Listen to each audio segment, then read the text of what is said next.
We often look at the world around us, and we feel a deep, lingering sense of lack, a feeling that what we hold in our hands right now is just not quite enough. This constant chasing, this endless running after more, is a heavy burden, something everyone experiences, in one way or another.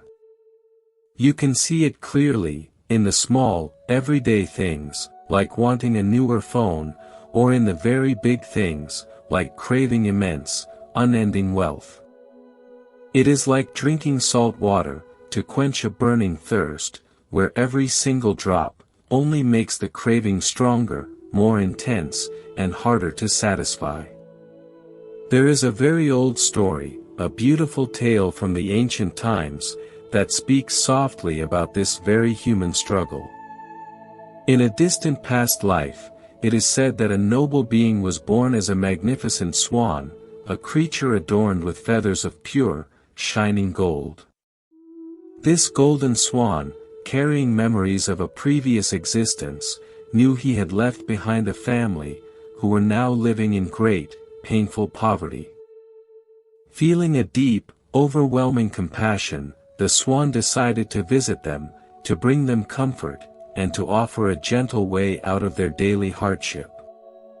The swan flew down to their modest home, and gently spoke to them, promising that he would give them one golden feather, every single time he visited. This one feather, sold in the bustling market, would provide enough money, for them to live comfortably, peacefully, and without any fear of the cold or hunger. For a while, this beautiful arrangement brought immense joy, and everyone in the household was happy, secure, and wonderfully well fed. But, as the days turned into weeks, a quiet, restless whisper began to grow, taking root deep in the heart of the mother. She looked at the single, golden feather resting on the table, and then, she looked up at the sky, thinking about the vast, unimaginable fortune, covering the entire body of that generous bird. She called her children together, and whispered a plan, a scheme born entirely from a deep, consuming hunger for much more than they actually needed. She told them, that the minds of animals are unpredictable, that the swan might simply fly away one day, and never, ever return to their home. Her plan, driven by this sudden, intense grasping, was to catch the swan, and pluck every single golden feather, all at once, to secure their wealth forever, without waiting. The children, with pure, innocent hearts, refused to participate, knowing deep down that it was a cruel thing to do, but the mother, completely blinded by her rising desire, waited anxiously for the swan to return.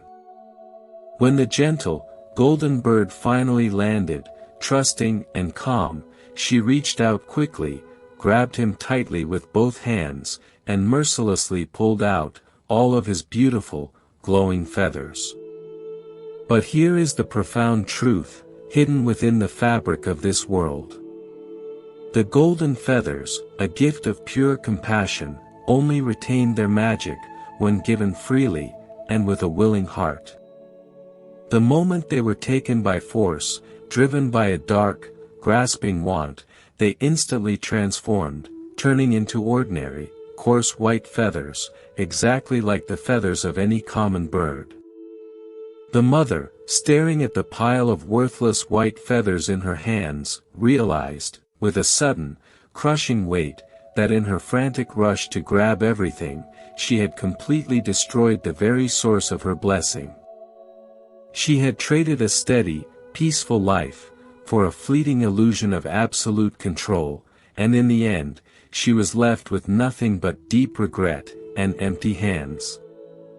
This story, friends, is not just a tale about a bird, but a very clear mirror, reflecting the quiet, hidden corners of our own minds. How often do we, in our modern, busy lives, act just like that mother, holding on to something good, but quietly agonizing, because we want it to be bigger, better, or more permanent. We find a good job, but soon, we are stressed, because we want the promotion, the higher salary, the bigger office, forgetting to simply appreciate the stability we already possess. We find a loving relationship, but then, we start demanding more attention, more perfection, squeezing the life out of the connection, because we are terrified of losing it, or because we think there might be something even better, waiting just around the corner. The cost of this constant wanting is never just about the things we lose, but about the heavy, exhausting toll it takes on our inner peace and our quiet joy. When the mind is locked in a state of craving, it becomes a tight, closed fist, unable to receive, unable to relax, and completely unable to appreciate the gentle breeze of the present moment. True wealth, the kind that no one can steal, and no circumstance can diminish, is found in the simple, beautiful art of being content with exactly what is in front of you. It is the ability to look at a single, ordinary day, and realize, with a deep, quiet smile, that you already have enough, that you are enough, and that the frantic search for more is just a trick played by a restless, wandering mind. Think about a tree, standing firmly in the forest, deeply rooted in the earth, and reaching up towards the vast, open sky, trusting that the rain will fall, and the sun will shine, in its own perfect time. The tree does not grasp at the passing clouds, begging them to stay forever, nor does it complain, when the dry season arrives, parching the soil beneath its deep roots.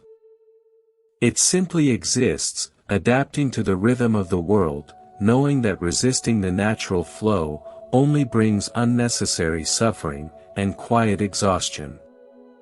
This beautiful, silent acceptance is something you can cultivate deep within your own heart, step by step, breath by gentle breath. There is another remarkable story, passed down through the ancient teachings, that illustrates this boundless nature of desire, and the grand illusion of absolute fulfillment. It is the story of a legendary ruler, named King Mandhata, a man who possessed a destiny, unlike any other human being, in the history of the world. Through the immense merit accumulated in his past lives, he was born not just as a king, but as a universal monarch, a will-turning ruler, possessing a majestic, magical wheel, that granted him absolute power over the entire earth. Wherever this glowing wheel rolled, the land submitted peacefully, the people prospered, and wealth flowed into his kingdom, like endless rivers, emptying into a vast, shining ocean. He had everything a mortal could ever dream of, palaces built of crystal and gold, gardens filled with celestial flowers, and subjects who adored him with all their hearts. For many thousands of years, King Mandhata ruled the human realm, experiencing every pleasure, every comfort, and every joy that the physical world could possibly offer. Yet, as time flowed on, a tiny, quiet shadow began to creep into his royal mind, a subtle whisper of dissatisfaction, echoing in the grand, silent halls of his palace. He looked at his immense treasury, filled with shining jewels, and felt a strange, hollow emptiness, a feeling that this whole world was simply not enough to satisfy his growing, hungry appetite. He raised his eyes, looking beyond the soft clouds, and decided that his next conquest should be the heavenly realms, the magnificent domains of the divine beings. With a single, powerful thought, guided by his incredible merit, he ascended into the sky, leading his royal entourage, straight into the lower heavens, where the gods resided. The gods, recognizing his supreme power and virtue, welcomed him with deep respect, showering him with divine garlands, and offering him a place among their radiant, glowing ranks. He lived there, surrounded by celestial music, immortal beauty, and pleasures that far exceeded anything he had ever known, back on the muddy, mortal earth. But, friends, the nature of greed is that it is a bottomless pit, a dark fire that only grows fiercer, the more fuel you throw into its roaring flames. Even surrounded by the breathtaking wonders of heaven, King Mandhata eventually grew bored, his mind restless, searching for the next grand prize, the next ultimate thrill. He looked higher, aiming for the very peak of the heavens, the realm ruled by Sakka, the mighty king of the gods himself, the most powerful being in the celestial spheres. When he arrived, Sakka, showing incredible grace and generosity, welcomed the human king, and offered to share his magnificent throne, dividing his divine kingdom exactly in half. For a very long time, King Mandhata ruled alongside Sakka, sharing the ultimate seat of power, bathed in the pure, glowing light of the highest, most beautiful heaven. You would think, everyone, that a human being, who had conquered the entire earth, and then ascended to share the throne of the highest God, would finally be at peace. You would imagine that his heart would be overflowing with gratitude, perfectly full, and completely satisfied, having reached the absolute pinnacle of all known existence. But the human mind, when infected by the deep, dark root of craving, cannot be cured by external achievements, no matter how grand, or how glorious they might appear. As he sat on the shared throne, King Mandhata began to look at Sakka, not with gratitude, but with a cold, calculating eye, a dark thought forming, in the hidden depths of his mind. He thought to himself, why should he, the greatest monarch of all time, share this magnificent throne, with anyone else, even the mighty king of the gods? If he could just eliminate Sakka, if he could just push him aside, then this entire, limitless universe, would belong solely to him, and his power would be absolute and completely unbroken. In that exact moment, the very instant that this treacherous, greedy thought took full control of his heart, the vast reservoir of his ancient merit was instantly exhausted, completely drained away. It was as if a powerful magic spell had suddenly been broken, and the magnificent, universal monarch began to plummet, falling rapidly from the shining, celestial heights, straight back down, to the dusty, hard earth. He landed hard, in a royal park, his body broken, his divine radiance completely gone, reduced to a frail, dying old man, gasping for his final breaths, among the dry, fallen leaves.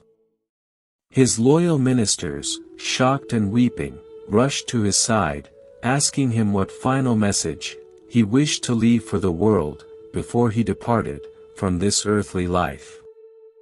King Mandhata, with his last, fading strength, whispered a profound, heartbreaking truth, a warning meant to echo through the endless corridors of time. He said, "Tell the world that King Mandhata, the universal monarch, who conquered the earth and shared the throne of the gods, died with an empty heart, his desires forever unsatisfied." This story, friends, is a powerful, striking reminder of the delicate, fragile nature of our own pursuits, and the colorful illusions we chase every single day. We often trick ourselves, believing firmly that happiness is just one purchase away, just one promotion away, just one perfect relationship away, from becoming a permanent, unchanging reality.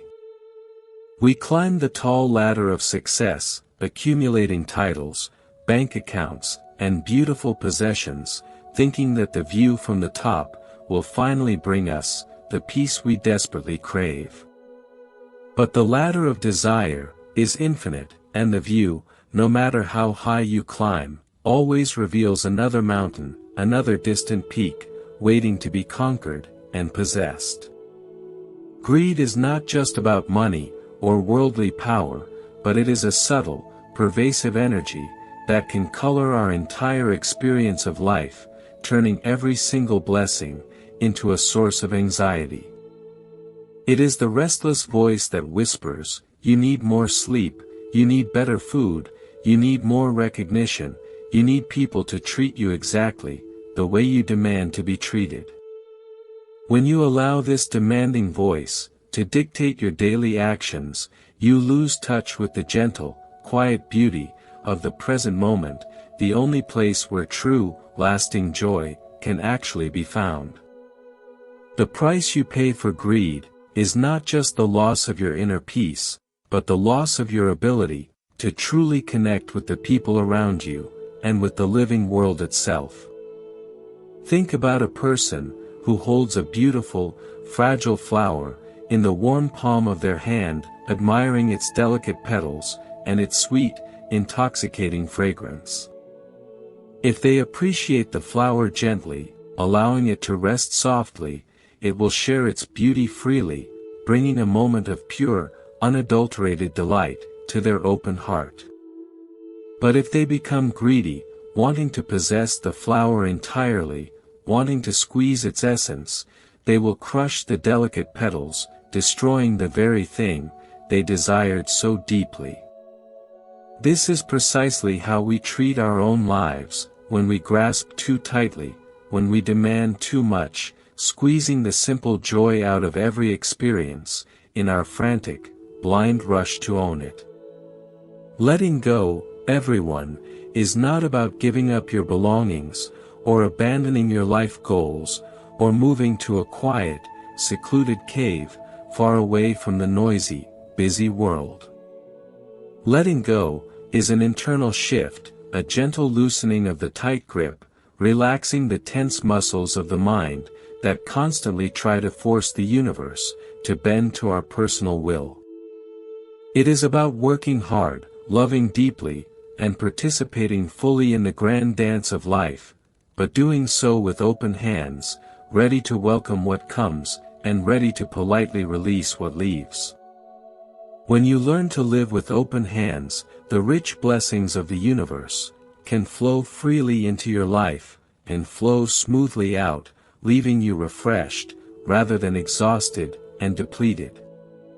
Imagine a clear, mountain river, flowing steadily over the smooth stones, moving with a natural, effortless grace, navigating around every obstacle with perfect ease. If you try to grab the water, clenching your fists tightly, the water simply slips through your fingers, leaving your hands empty, and your heart frustrated. But if you simply submerge your open hands, letting the cool water glide over your skin, you can feel the incredible power, and the refreshing purity, of the entire stream. Your mind, friends, works in exactly the same way, finding true peace only when it stops trying to grab, and starts allowing the experiences of life to flow freely and naturally. The heavy burden of wanting more creates a thick, invisible wall between us and the people we love, turning every interaction into a quiet, hidden transaction. When we look at our friends, or our family, through the narrow lens of our own needs, we stop seeing them as beautiful, complex individuals, and start seeing them as tools to fulfill our desires. We get angry when they do not act exactly as we wish, we feel betrayed when they cannot provide the constant validation we crave, and slowly, the warmth of the relationship begins to fade away. True love, the kind of love that heals and sustains, can only bloom in a heart that is completely free from the toxic, choking weeds of greed and selfish expectation. Let us take a moment to reflect on the simple, everyday miracles that we so often overlook in our breathless, frantic race toward an imaginary finish line. Notice the soft, golden light of the morning sun, filtering through the green leaves, painting beautiful, dancing shadows on the quiet, waking streets. Listen to the gentle, rhythmic sound of your own breathing, a constant, faithful companion, keeping you alive, keeping you anchored, in the beautiful reality of right now. These small, exquisite moments hold a wealth far greater than any treasure vault, offering a deep, profound satisfaction that no amount of worldly success could ever hope to replicate. The teachings gently remind us that the most precious things in this fleeting life are completely free, available to anyone who is willing to simply pause, open their eyes, and truly see. A genuine smile from a passing stranger, the comforting warmth of a cup of tea on a rainy afternoon, the silent, majestic beauty of a star-filled night sky. When we train our restless minds to appreciate these simple, abundant gifts, the harsh, demanding voice of greed begins to lose its power, slowly fading into the quiet background. We start to realize, with a deep, comforting sense of relief, that the universe has already provided us with an endless banquet of beauty, if only we would sit down and enjoy the feast. It is a journey, friends, a daily practice of gently redirecting the mind, steering it away from the barren desert of lack, and guiding it back to the lush garden of gratitude. There will be days, of course, when the old habits return, when the hunger for more flares up, making you feel restless, dissatisfied, and completely out of balance. When that happens, do not judge yourself harshly, do not fight the feeling with anger, for that will only create more tension, more suffering, and more unnecessary pain. Instead, simply observe the craving, look at it with eyes of gentle compassion, and remind yourself of King Mandhata, falling from the highest heaven, undone by a single, greedy thought. We can choose a different path, a softer, more beautiful way of walking through this world, carrying only what we need, and leaving a trail of kindness, wherever we go. We can find immense joy in the success and happiness of others, realizing that the light shining in their lives does not diminish our own light, but makes the whole world brighter. By practicing this open-hearted generosity, by rejoicing in the good fortune of the people around us, we strike a powerful blow at the very roots of our own inner greed. And as those roots wither and die, the beautiful lotus of true contentment begins to blossom in our hearts, spreading its delicate, healing fragrance into every corner of our lives.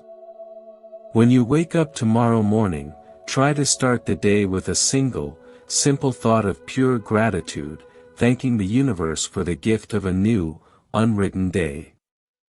Before reaching for your phone, before making a long, stressful list of all the things you need to achieve, just lie there for a moment, and feel the miracle of being alive. Feel the soft blankets, listen to the quiet sounds of the morning, and remind yourself that in this exact, perfect moment, you have absolutely everything that you truly need. This simple practice, repeated day after day, will slowly transform your perspective, washing away the dust of craving, and revealing the shining, joyful truth that has always been resting deep inside your soul. The stories of the past, the gentle wisdom of the awakened ones, they all point us toward the exact same destination, a place of profound peace, and quiet, unshakable freedom.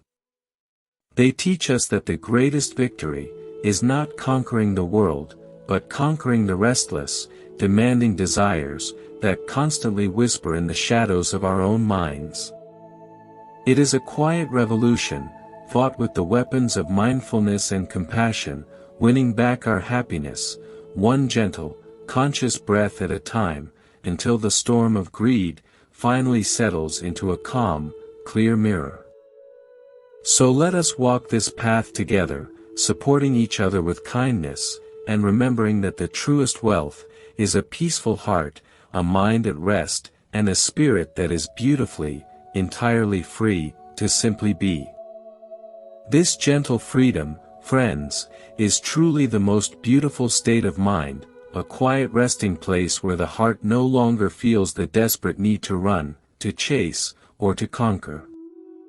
When we drop the heavy bags of our endless desires, we suddenly realize how light our steps can be, how brightly the sun shines on our path, and how much love we actually have to give to the world around us.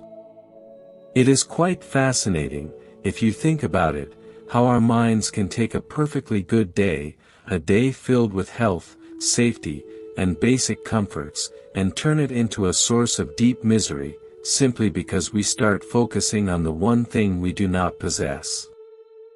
The ancient teachings tell us that craving is like a master illusionist, a clever magician that tricks us into believing that our current reality is entirely unacceptable, and that happiness is hiding in some distant, hard-to-reach future.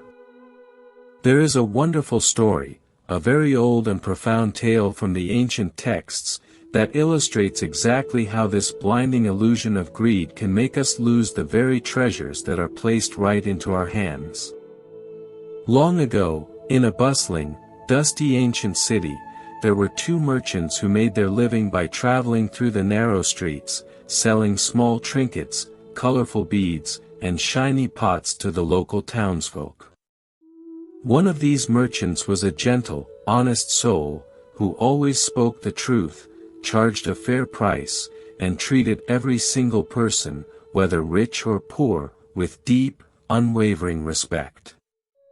The other merchant, however, was entirely consumed by a dark, calculating greed, always looking for a sneaky way to cheat his customers, always trying to get something for nothing, and always feeling a bitter envy toward anyone who had more than he did. One sweltering afternoon, this greedy merchant was walking down a quiet, poverty-stricken alley, calling out his wares, when a young girl heard his voice, and ran out from a very old, crumbling house.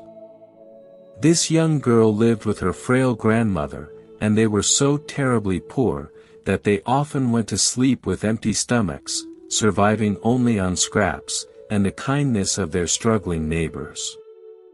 The young girl, seeing the shiny new bracelets in the merchant's basket, begged her grandmother to buy her just one, simple trinket, a small piece of beauty to brighten her difficult, gray life. The grandmother, looking at the merchant with sad, tired eyes, explained that they had absolutely no money, not a single copper coin, but she remembered an old, heavy bowl, sitting forgotten in the dark corner of their dusty kitchen. This bowl was covered in years of thick, black soot, looking completely worthless, just a dirty piece of metal, but the grandmother brought it out, and politely asked the greedy merchant, if he would consider trading it for one, cheap bracelet. The merchant, with a sneer of disgust on his face, took the heavy bowl in his hands, and secretly took a sharp needle, scratching a tiny line through the thick layer of black soot, just to see what kind of metal it was. To his absolute shock, and wild amazement, the scratch revealed a bright, unmistakable gleam of pure, solid gold, a treasure so incredibly valuable, that it could easily buy a magnificent mansion, and a fleet of beautiful ships.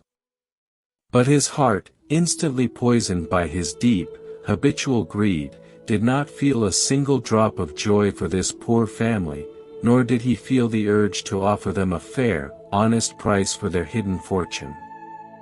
Instead, a wicked, deceitful plan formed in his restless mind, a plan to steal this unimaginable wealth, without giving them anything of real value in return. He decided to pretend that the bowl was completely useless, a piece of heavy trash, so he threw it violently onto the hard dirt floor, yelling that it was not even worth half a bracelet, and stormed out of the house, acting deeply insulted. His greedy strategy, you see, was to wait an hour, let the poor grandmother feel desperate and hopeless, and then return, pretending to do her a generous favor by taking the useless bowl off her hands, in exchange for a few, worthless beads. He walked away, hiding behind a nearby wall, his heart pounding with dark excitement, already counting the massive piles of gold coins he would soon have in his greedy, tight fists. However, life has a very precise, natural way of balancing the scales, and shortly after he left, the other merchant, the honest and kind-hearted one, happened to walk down that exact same dusty alley, calling out his simple wares. The young girl, still crying softly for a bracelet, pleaded with her grandmother again, and the old woman, hoping this new merchant might be a little more compassionate, brought out the soot-covered bowl, one more time. The honest merchant took the bowl gently, feeling its surprising weight, and just like the other man, he rubbed away a small patch of dirt, instantly realizing that he was holding a priceless, solid gold treasure, a true fortune. But unlike the greedy man, his heart remained clear, steady, and filled with deep, compassionate integrity, completely free from the blinding, chaotic storm of selfish desire. He looked at the grandmother, his eyes filled with gentle respect, and told her the absolute truth, explaining that her old, dirty bowl was actually made of the purest gold, and that all the goods in his basket, and all the money in his pockets, were still not enough to pay for its true value. The grandmother, deeply moved by his honesty, and remembering the cruel arrogance of the previous merchant, smiled warmly, and told him that because he possessed such a beautiful, truthful heart, she would gladly trade the golden bowl, for whatever he could offer. The honest merchant gave them every single coin he had, gave them all of his shiny wares, his colorful beads, his pots, keeping only his balancing scale, and just enough small change to pay the ferryman, to take him across the wide river, back to his home. He left the alley with the golden bowl, his heart peaceful, his conscience perfectly clean, having conducted his business with pure honor, and helping a poor family escape their suffering. A little while later, the greedy merchant, completely unaware of what had happened, strutted confidently back into the poor house, putting on a fake, arrogant smile, and announcing that he had changed his mind, and would generously take the dirty bowl, in exchange for a cheap bracelet. When the grandmother calmly told him that she had already sold the golden bowl to an honest man, who had paid a beautiful, fair price, the greedy merchant felt as if a heavy mountain had just crashed down upon his chest. He realized, in a flash of blinding agony, that his clever trick, his deceitful attempt to grab everything for nothing, had cost him the greatest fortune he had ever held in his own two hands. The ancient story says that the shock, the intense regret, and the boiling, toxic anger of his own greed were so overwhelming that his heart simply gave out, and he collapsed right there on the dirt floor, losing both the treasure and his very life. This story, everyone, is not just a warning about business or money, but a profound reflection on how we approach every single aspect of our precious, fleeting lives. When we interact with the world through the dark, distorting lens of greed, we completely lose the ability to see the true value of the things and the people sitting right in front of us. We try to manipulate situations, we try to hold back our love, our effort, our genuine honesty, hoping to get a bigger return on our investment, while giving as little of ourselves as humanly possible. We act like that foolish merchant, throwing the golden bowl on the ground, pretending we do not care about a relationship, or a beautiful opportunity, simply because we want to gain the upper hand, and control the entire situation. But true wealth, the deep, abiding joy that makes life truly worth living, only reveals itself to a mind that is honest, open, and willing to engage with the world, without constant, selfish calculation. When you treat people with genuine kindness, when you offer your time and your energy without keeping a strict, resentful scorecard, you open the door to a kind of spiritual prosperity that cannot be measured in gold or silver. The honest merchant did not become rich because he was cunning, he became rich because his heart was pure, and because he recognized the inherent value of truth, valuing his own integrity far more than a quick, dirty profit.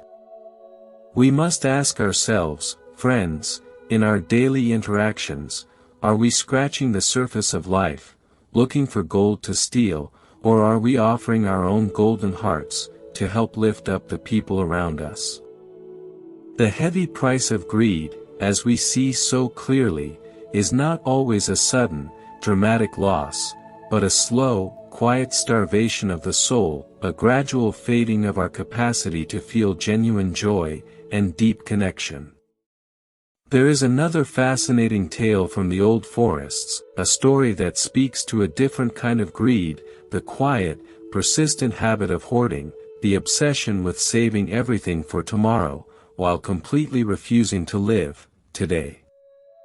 It is the story of a clever, but deeply misguided jackal, a wild creature who spent his entire life scavenging for scraps, always hungry, always anxious, and always dreaming of the day when he would finally have more food than he could ever possibly eat.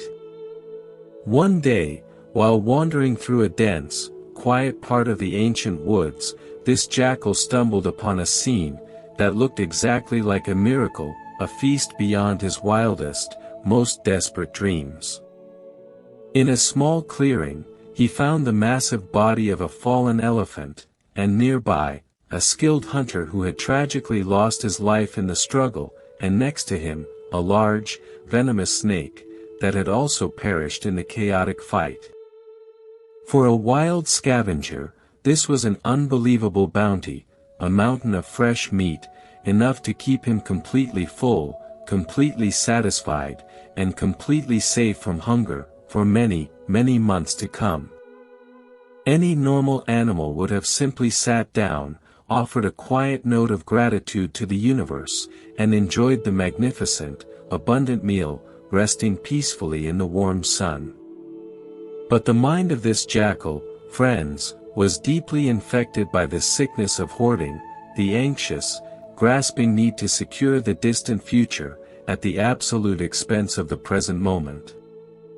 He looked at the massive elephant, the hunter, and the snake, and instead of feeling joy, his mind immediately began to calculate, to worry, and to plan out a strict, miserable schedule, for eating this vast treasure. He said to himself, "The meat of this great elephant will last me for several months, the hunter will provide food for a few weeks, and the snake will be a good meal for a couple of days, so I must not touch any of this good meat today." He decided that he must save all the soft, delicious food for the future, and for his meal today, he would only eat the tough, dry, animal sinew, that was wrapped tightly around the dead hunter's wooden bow. He walked past the incredible feast, ignoring the abundance that was freely available to him, and walked over to the hunter's weapon, opening his jaws to bite down on the hard, tightly stretched bowstring. As he chewed on the tough sinew, his sharp teeth finally cut through the tense, vibrating string, and the heavy wooden bow, suddenly released from its massive tension, snapped back with terrifying, violent speed. The thick, wooden end of the bow struck the greedy jackal right in the chest, and in an instant, his life was over, his grand, calculating plans for the future, completely shattered, and dissolved into the empty air. He died surrounded by a mountain of perfect food, having starved his own present moment, all because he was too obsessed with holding on to a tomorrow that was never actually guaranteed to arrive. We might smile at the foolishness of that wild animal, but if we look deeply into our own lives, into our own daily habits, we might recognize a very similar, quiet pattern of behavior, operating right under the surface. How often do we save our best clothes for a special occasion that never seems to come, letting them gather dust in the dark closet, while we wear old, worn-out things, every single day? How often do we postpone our happiness, telling ourselves that we will finally relax, We will finally take that trip, we will finally spend time with our children, only after we finish this project, or reach this specific number, in our bank account. We are chewing on the tough, dry bowstring of stress and delay, completely ignoring the beautiful, abundant feast of life, that is laid out right in front of us, in this very breath, in this exact, precious second. The tragic truth about hoarding, whether it is hoarding money, hoarding possessions, or hoarding our own affection, is that it is fundamentally driven by a deep, unacknowledged fear of the universe, a lack of trust in the flow of life. We cling tightly to things because we believe that if we let go, we will be left with nothing, forgetting that the nature of life is constant change, a beautiful, endless cycle of giving and receiving. When you lock your treasures away, when you refuse to enjoy the fruits of your own hard labor, you turn your wealth into a heavy burden, a source of constant anxiety, rather than a tool for creating joy and alleviating suffering. The present moment, everyone, is the only place where we can actually breathe, the only place where we can actually love, and the only place where true, vibrant happiness can ever be fully experienced. To break free from this painful cycle, we do not need to become careless or irresponsible with our futures, but we do need to cultivate a deep, profound appreciation for the absolute miracle of today. If you have a beautiful cup, do not leave it on the highest shelf gathering dust, bring it down, pour your favorite tea into it, and feel the smooth warmth of the ceramic against your hands, right now. If you feel a surge of love for a friend, or a family member, do not wait for their birthday to say kind words, tell them today, let them feel the warmth of your affection, while you both still have the breath to speak, and to listen. By fully inhabiting the present, by using and enjoying the blessings you have been given, you tell the universe that you are grateful, that you trust the natural flow, and that you are ready to receive, even more light. It takes a certain kind of gentle courage, friends, to stop preparing for life, and to actually start living it, releasing the tight grip on the future, and trusting the ground beneath your feet, right now. The teachings remind us softly, that everything in this world, from the grandest mountains to the smallest, glittering dewdrops, is subject to the universal law of impermanence, constantly shifting, moving, and transforming.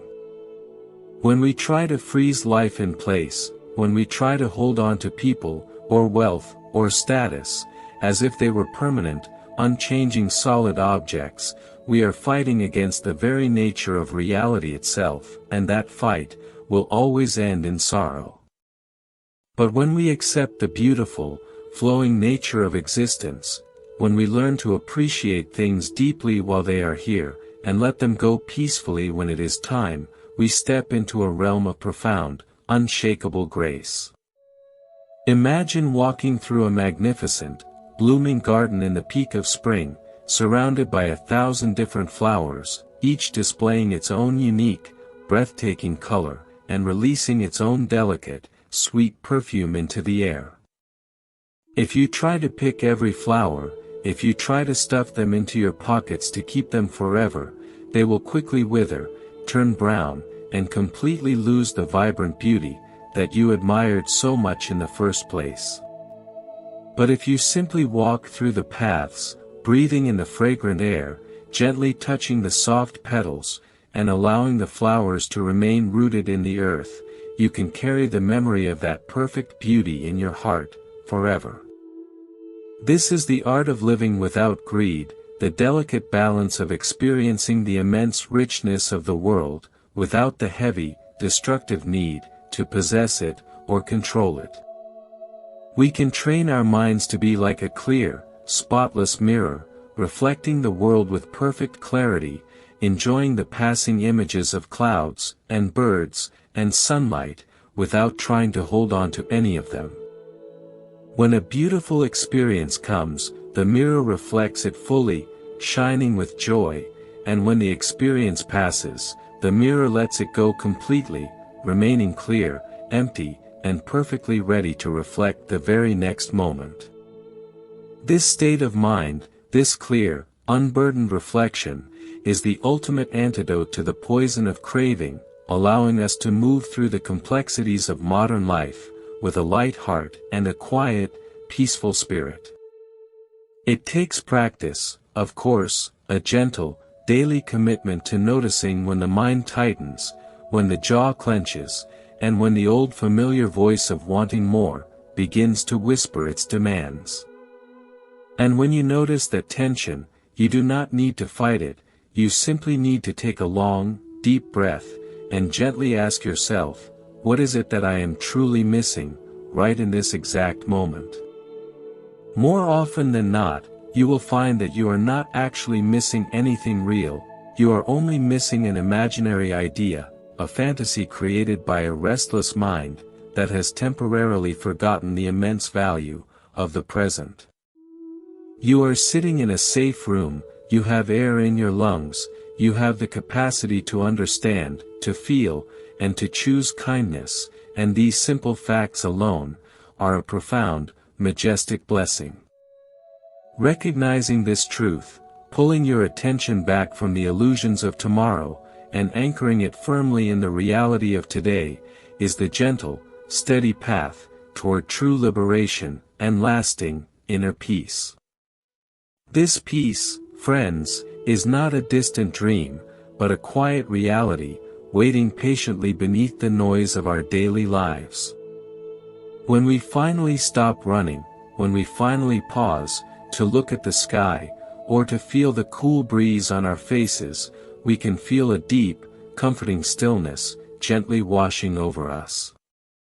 It is the profound realization, that you do not need to acquire the whole world, to feel complete, and you do not need to possess everything, to experience genuine, overflowing joy. The mind, when it is constantly hungry, acts like a dark cloud, blocking the warm sunlight of gratitude, making everything look gray, dull, and entirely insufficient. But when you let go of that intense, burning hunger, the cloud simply evaporates, and you can see the vibrant, beautiful colors of your life, exactly as they are, in this very moment. There is an old, profound story, echoing from the ancient times, that beautifully captures this delicate balance, and the tragic, heavy cost, of losing our sense of gratitude. Long ago, in a small, dusty village, there lived a man who was deeply, terribly impoverished, struggling every single day, just to find a handful of rice, to feed his frail body. He lived in a tiny, broken hut, wearing clothes that were nothing more than ragged, dirty threads, and his heart was constantly heavy, filled with a deep, aching sorrow. One evening, as he sat alone, weeping quietly over his difficult fate, a gentle, radiant being of light appeared before him, feeling a deep, boundless compassion for his immense suffering. The luminous being handed the poor man a simple, unremarkable clay pot, explaining that this was a magical vessel, a rare and precious gift, that possessed the power to grant his material wishes. The being of light gave him one, single condition, a very clear and important rule, telling him that he must always protect this fragile clay pot, and treat it with the utmost care, and deep respect. As long as the pot remained safe, and unbroken, it would provide him with whatever he needed, but if it ever shattered, all the wealth it had created, would instantly vanish, like mist in the morning sun. The poor man, trembling with disbelief and overwhelming joy, accepted the simple clay pot, promising with all his heart, to guard it safely, for the rest of his natural life. The very next morning, he gently whispered to the pot, asking for a warm, fresh meal, and instantly, a beautiful, delicious feast appeared before him, filling his small hut with the sweet, rich aroma of fine food. In the days that followed, the man asked the magic vessel for new, clean clothes, and then for a sturdy, comfortable house, and soon, he asked for glittering gold coins, and precious, shining jewels. Within a few short months, he transformed from the poorest beggar in the village, into the wealthiest, most powerful merchant, living in a grand, magnificent mansion, surrounded by beautiful gardens. For a brief period, he was perfectly happy, feeling deeply grateful for the magic pot, keeping it hidden safely in a soft, velvet box, in the quietest, most secure room of his large home. But, friends, the human mind is a very fragile thing, and when it is suddenly exposed to endless wealth, the dark, insidious roots of greed can begin to grow, quickly and silently. As the years passed, the man grew accustomed to his luxurious, effortless life, and the deep, humble gratitude he once felt, slowly dissolved, replaced by a cold, blind arrogance. He started to believe that he deserved all this immense wealth, that he was somehow superior to the poor villagers around him, forgetting entirely that his fortune came from a simple, fragile piece of clay.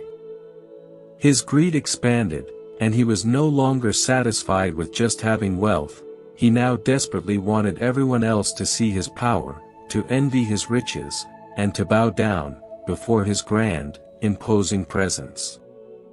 He decided to throw a massive, extravagant festival, inviting everyone from the surrounding towns, planning to show off his endless treasures, and to prove to the world that he was the greatest man alive.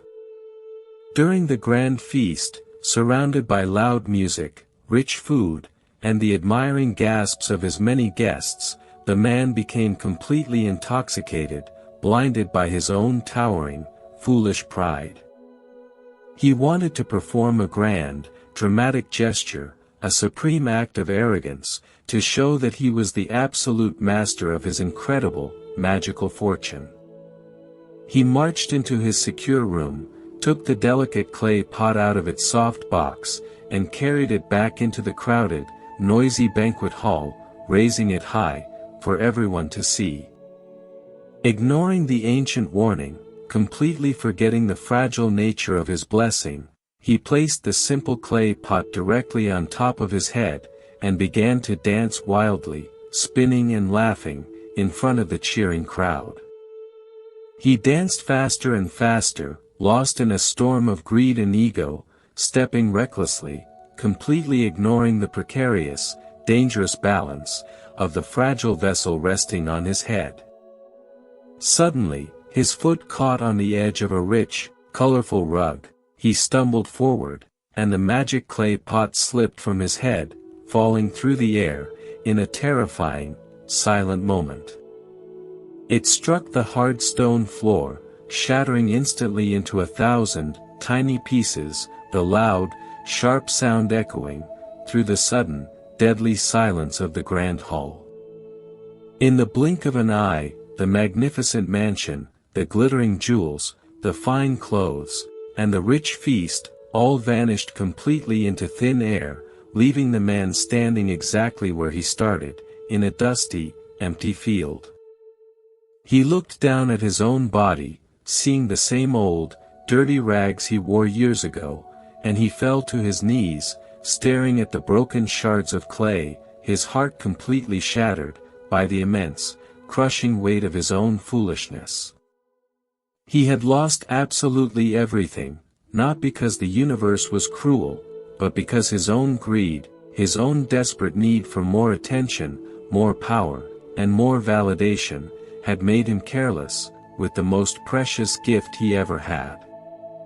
This story, everyone, holds a profound, quiet mirror up to our own lives, asking us to look closely at how we handle the precious, fragile blessings that we hold in our hands today.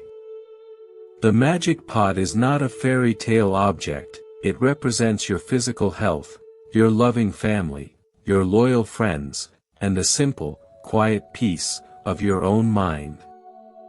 When we are driven by the loud, demanding voice of greed, we become just like that foolish, dancing man, carelessly balancing our most precious gifts, while trying to chase after something completely unnecessary. We dance recklessly with our physical health, working late into the night, skipping meals, ignoring the exhaustion in our bones, all because we want a bigger paycheck, or a higher position, at our jobs. We tell ourselves that we will rest later, that we will take care of our bodies when we are finally successful, but we forget that our health is a fragile clay pot, and if it shatters, all the money in the world cannot put it back together. The price of this specific kind of greed is waking up one day in a hospital bed, realizing that you traded the irreplaceable miracle of a healthy body for a few extra, meaningless coins. We do the exact same thing, friends, with the people who love us, the beautiful souls who support us, and bring quiet warmth to our busy, complicated lives. We get used to their presence, we take their patience for granted, and instead of nurturing the connection, we start demanding more, criticizing their flaws, and focusing entirely on what they are not doing for us. We throw our energy into pleasing strangers, trying to gain the admiration of people who do not truly care about us, while neglecting the gentle, quiet love that is waiting for us, right inside our own homes. When that relationship finally breaks, under the heavy, unbearable strain of our neglect, we are left standing in an empty room, mourning the loss of a treasure that we simply forgot to protect. Greed makes us entirely blind to the present moment, trapping us in a constant, restless state of anticipation, always leaning forward, always waiting for the next big thing, to finally make us happy. We walk through a beautiful, blooming park, but we do not see the colorful flowers, or hear the joyful birds, because our minds are completely consumed by the argument we want to win tomorrow, or the object we want to buy next week.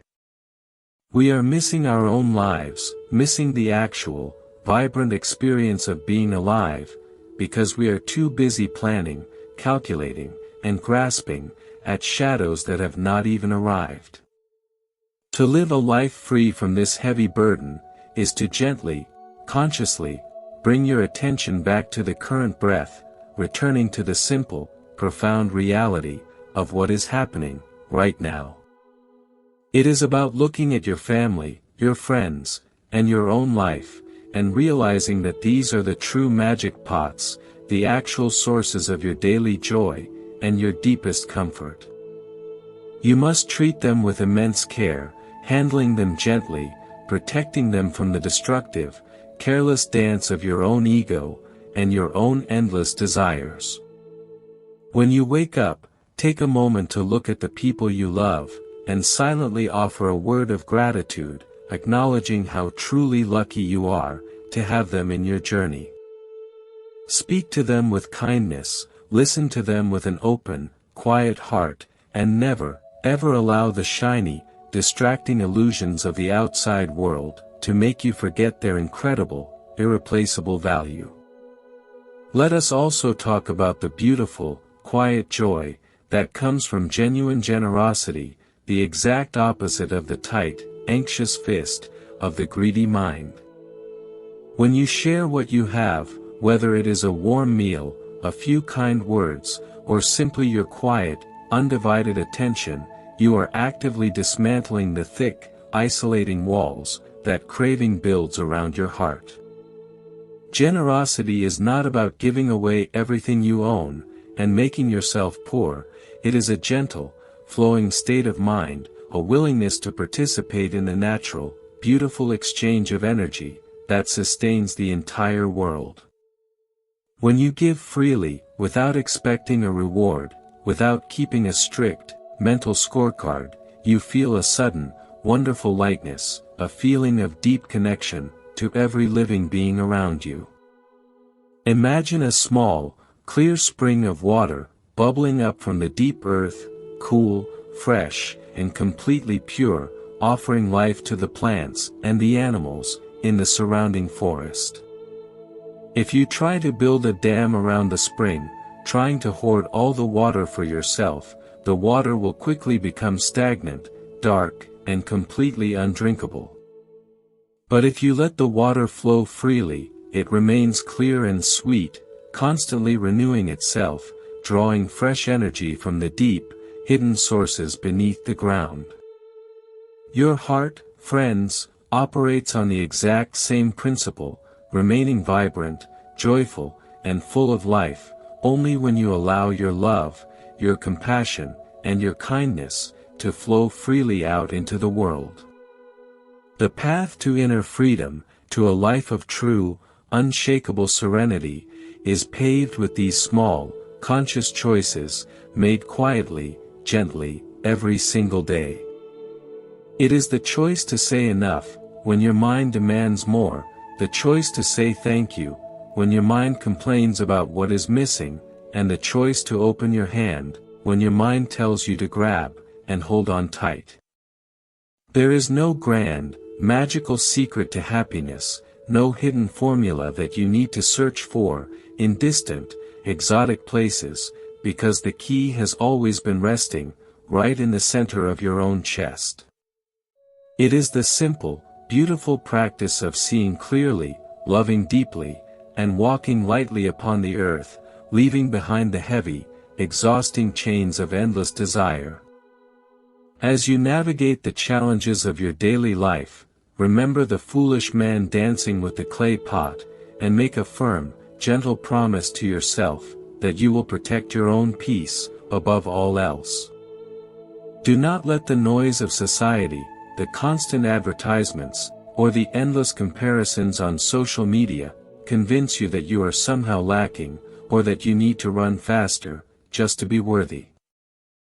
You are already complete, you are already enough, and the moment you truly realize this, the entire universe, with all its breathtaking beauty and quiet grace, opens up to you, in a completely new, and deeply wonderful way. This completely new, and deeply wonderful way of living, friends, is not about denying ourselves the simple, beautiful comforts of the physical world, but rather, it is about transforming our inner relationship, with every single thing we hold. It is a profound, quiet shift in our perspective, moving gracefully from a tight, anxious grip, to a gentle, open palm, allowing the true blessings of life to rest lightly, without ever trying to crush them. When you deeply understand that you are already complete, the frantic, exhausting need to add more layers to your identity, simply falls away, like dry, golden autumn leaves, falling gently from the branches of an ancient tree. We spend so much of our precious, limited time, building up these grand, heavy identities, using our prestigious jobs, our large houses, and our growing bank accounts, to loudly tell the world exactly who we are. But these external things, no matter how shiny, how beautiful, or how incredibly expensive they might be, are just fragile, temporary decorations, and they can never, ever provide a truly safe, permanent shelter, for a restless, wandering heart. We can find a very clear, powerful reflection of this truth, in a remarkable story from the ancient, dusty scrolls, a tale that perfectly illustrates the tragic, hidden trap, of attaching our entire soul, to our material possessions. In a wealthy, bustling city of the ancient world, there lived a very proud, incredibly rich merchant, who had spent every single waking moment of his life, accumulating a vast, unimaginable mountain of shining gold. He had grand mansions, he had countless servants, he had the absolute finest silk clothes, but his heart was incredibly small, bitterly cold, and entirely consumed, by the terrifying, constant fear of losing his precious wealth. He trusted absolutely no one, not his loyal friends, not his devoted wife, and not even his own children, because his mind was entirely poisoned, by the dark, heavy sickness of extreme, unforgiving greed. He spent his days constantly counting his coins, hiding them in secret, dark vaults, and in his most paranoid moments, he buried vast amounts of treasure, deep beneath the cold, hard earth, of his own private garden. He never gave a single, small copper coin to the poor, he never enjoyed a peaceful, happy meal with his family, and he never stopped to simply breathe, because his mind was always buzzing, always calculating, and always preparing for imaginary thieves. When his time on this beautiful earth finally came to an end, his physical body shut down, but his mind, his grasping, desperate energy, was still completely tied to the glittering gold buried in the dirt. Because his craving was so incredibly intense, so overwhelmingly powerful, the ancient teachings say that he was immediately reborn, not in a peaceful heaven, but as a fierce, angry dog, living in the exact same courtyard of his former grand mansion. He spent his days as a dog, sleeping directly on top of the patch of dirt where his gold was hidden, growling, barking fiercely, and violently snapping at anyone, even his own human son, who dared to walk near his buried treasure. His immense wealth, the very thing he thought would make him powerful and secure, had actually become a heavy, iron chain, dragging his spirit down, and trapping him in a miserable, angry existence, simply guarding a pile of cold metal. One bright, sunny morning, the awakened one, walking peacefully through the dusty streets of the city, passed by the grand mansion, and the fierce dog ran out, barking loudly, filled with a blind, ignorant rage. The awakened one, looking at the angry animal with eyes of deep, boundless compassion, gently spoke to the dog, softly reminding him of his past life, and the terrible, tragic price he was now paying for his lifelong greed. The dog, suddenly realizing the profound, undeniable truth of his sad situation, lowered his head, his angry barks turning into a soft, sorrowful whimper, as the crushing weight of his own foolishness finally broke through his dark ignorance. When the merchant's son heard the commotion, he rushed out, and the awakened one calmly explained that this angry, guarding dog was actually the reincarnated spirit of his own father, completely trapped by his endless attachment to the buried gold. To prove this incredible truth, the son was told to dig exactly where the dog always slept, and there, deep in the dark soil, he found the massive, hidden fortune that his father had loved far more than his own peace of mind. This story, everyone, is a stark, powerful warning, showing us that when we worship our possessions, when we make our money the absolute center of our entire universe, we are slowly building our own spiritual prison, brick by heavy brick. The things we refuse to let go of, the things we fiercely guard with anxiety and suspicion, eventually become the very things that own us, completely dictating our moods, our actions, and our ultimate, eternal destiny. We can see this same, guarding behavior in our modern, everyday lives, even if we are not burying actual gold coins in the dirt of our backyards. How often do we bark and growl, getting defensive and intensely angry, when someone challenges our professional status, questions our deeply held opinions, or threatens our comfortable, familiar position in society? We guard our fragile egos, our important titles, and our carefully crafted public images, with the exact same fierce, desperate anxiety, as the wealthy merchant guarding his hidden treasure, forgetting that none of these things are truly who we are. When we tie our happiness to these external, shifting conditions, we are living in a constant, exhausting state of red alert, forever scanning the horizon for threats, completely unable to relax, and simply enjoy the beautiful miracle of being alive. The heavy price of this endless guarding is the complete loss of our inner space, the beautiful, quiet room in our hearts, where true love, genuine creativity, and profound, unshakable peace are supposed to comfortably reside.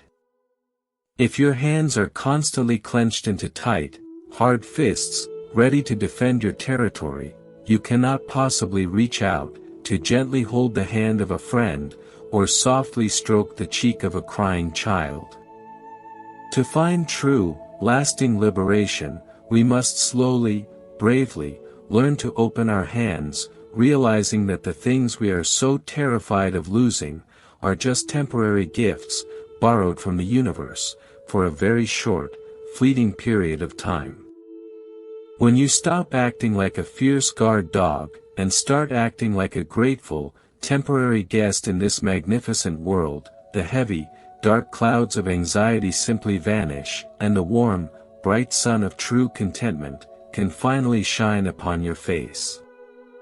There is another fascinating story, a vivid, colorful tale from the deep forests of the past, that perfectly captures how our desires can quietly blind us, carrying us far away from safety, without us even noticing the danger.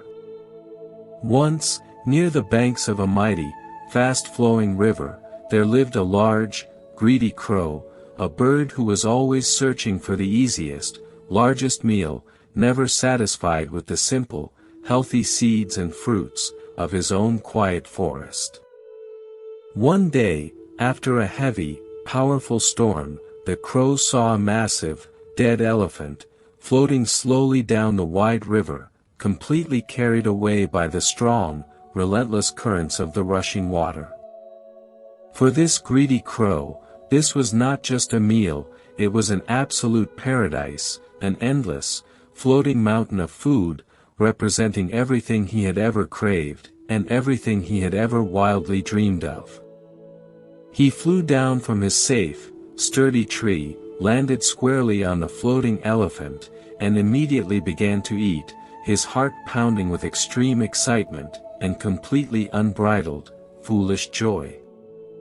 He ate until his stomach was painfully full, but instead of flying back to the safety of the lush, green forest, he looked at the massive amount of meat still left, and a dark, greedy thought quickly took root in his mind.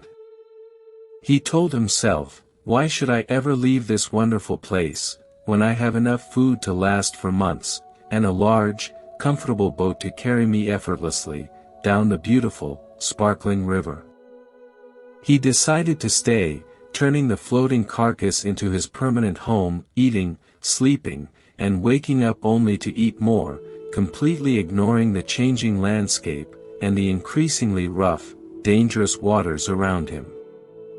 The other birds, flying high above in the clear blue sky, saw the crow drifting further and further away, and they loudly called out to him, warning him that the river was eventually going to reach the vast, unforgiving ocean.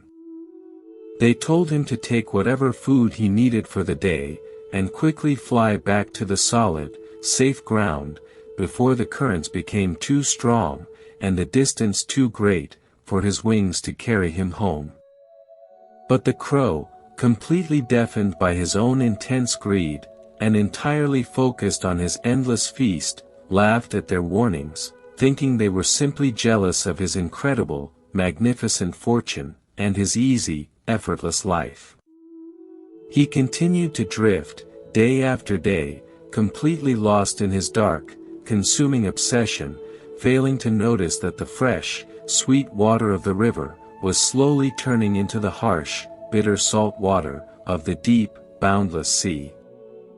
Eventually, the massive elephant carcass, battered by the strong waves and slowly breaking apart, began to sink deep into the dark, cold waters of the vast ocean, leaving the crow completely exposed, and terribly alone.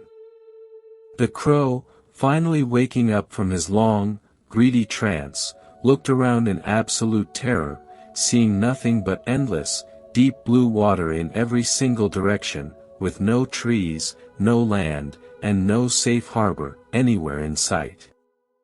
He tried to fly back, beating his wings with desperate, frantic energy, but he was too heavy from his constant eating, his wings were weak from lack of use, and the safe, green shore, was now impossibly, hopelessly far away.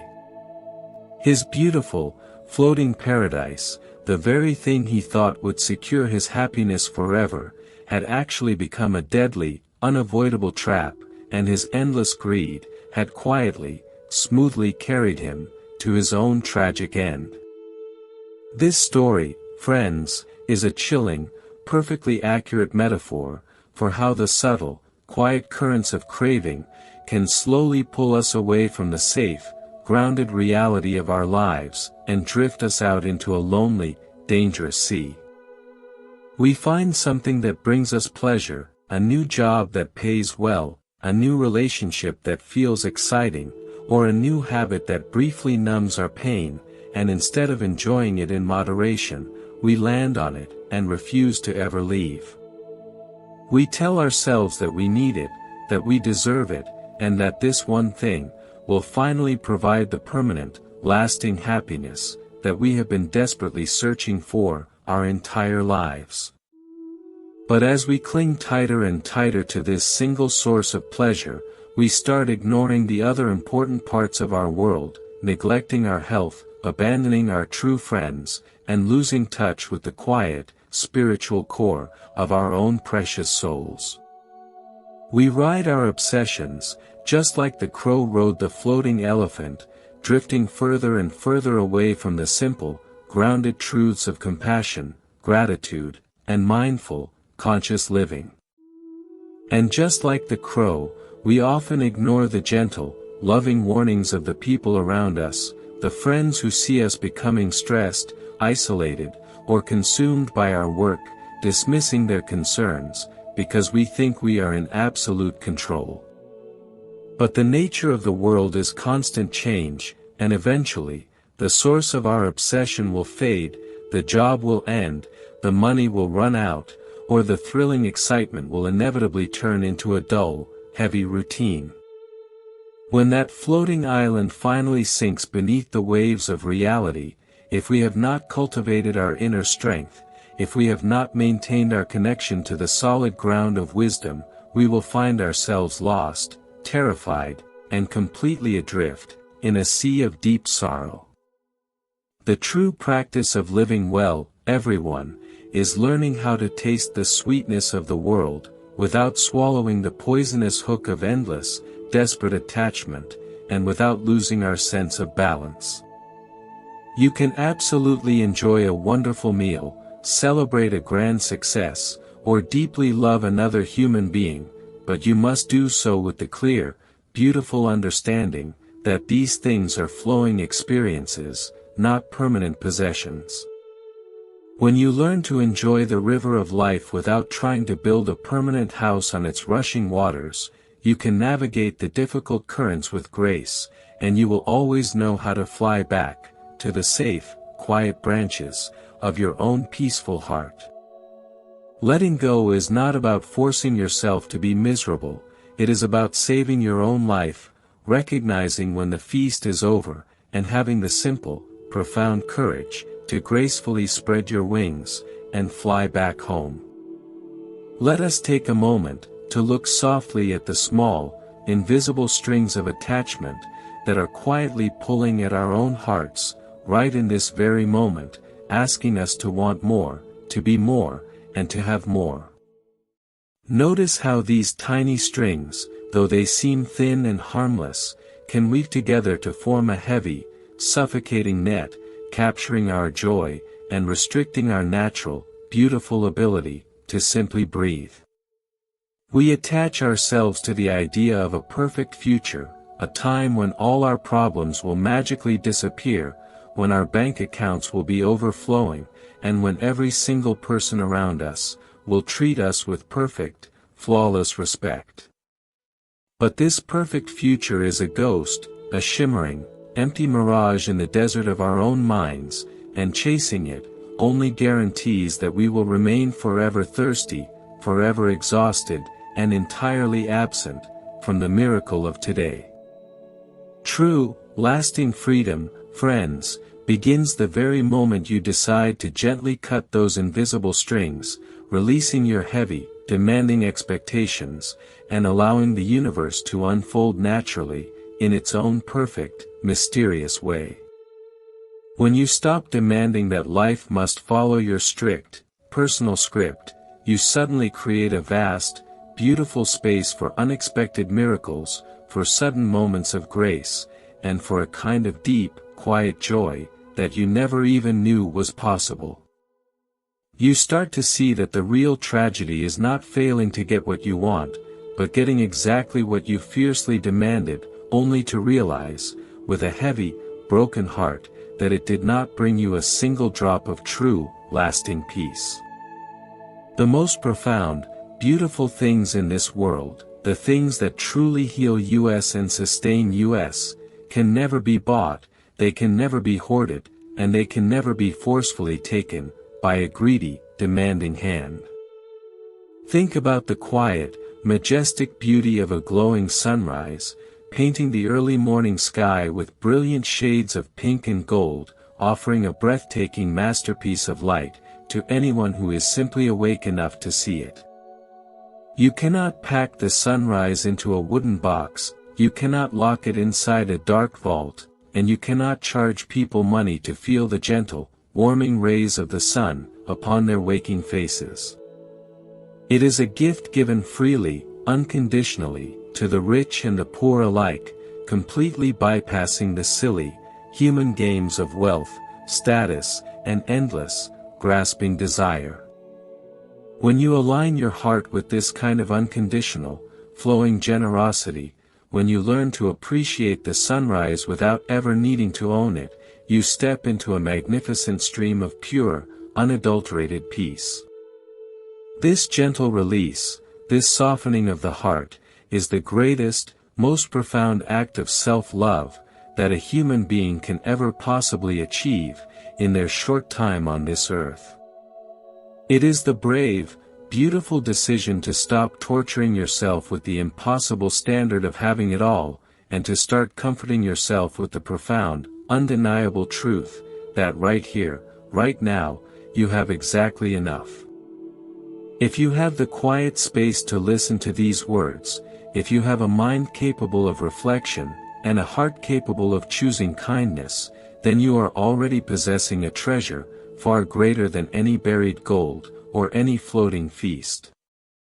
Nurture this internal treasure, water it daily with the gentle rain of gratitude, and protect it fiercely from the loud, demanding voice of greed, that seeks to turn every beautiful blessing into a heavy, anxious burden. As we continue on this journey, walking softly together through the complexities of life, let us promise to remind each other of these simple, ancient truths, whenever we see a friend struggling in the dark waters of craving. Let us be the gentle voice that calls out to the crow, reminding him of the safe, green forest, and let us be the compassionate presence that helps each other dig up our buried anxieties, bringing them into the warm, healing light of awareness.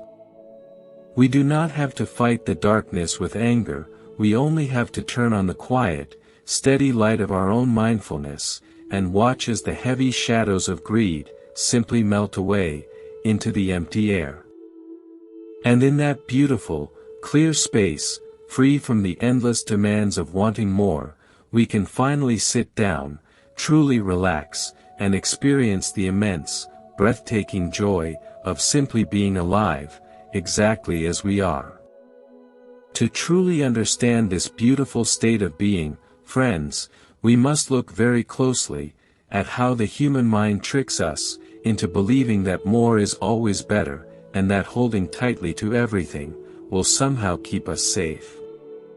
We often walk through our daily lives, carrying a heavy basket of blessings, but our eyes are constantly fixed on the one tiny thing that we do not have.